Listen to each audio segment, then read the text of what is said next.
চুরাইবাড়িতে আমাদের 24/7 একটা নাকা আছে, সেই নাকাতে সব গাড়ি আমরা চেক করি।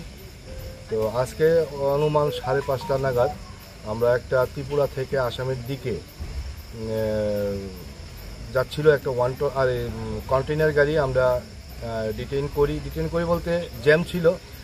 তো সেই জ্যামে গাড়িটা চুরাইবাড়ি গেটের সামনে ছিল, গাড়িটার নাম্বার WB 73D5911। তখন গেটে প্রচণ্ড জ্যাম ছিল, সেই জ্যামের সুযোগ নিয়ে গাড়ির যে ড্রাইভার ছিল সে পালিয়ে যায়, কিন্তু আমরা গাড়িটিকে আটক করে সেই গাড়িটির সিক্রেট চেম্বার থেকে আমরা 35টি প্যাকেটে 275 কেজি শুকনো গাঁজা আমরা উদ্ধার করি।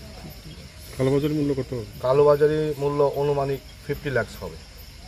আমরা তো ড্রাইভারটা পালিয়ে গেছে, তো এটা তদন্ত সাপেক্ষ। আমরা চেষ্টা করছি কোত্থেকে এসেছিল বা কোথায় যাবে।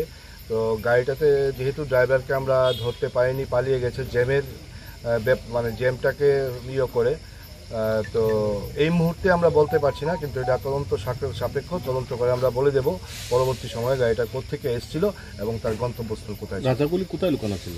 গাঁজাগুলি যে আপনারা দেখতে পাচ্ছেন সেই গাড়িটার উপরে একটা সিক্রেট চেম্বার ছিল, সেটাকে আমরা কেটে তার ভিতর থেকে গাঁজাগুলি উদ্ধার করি।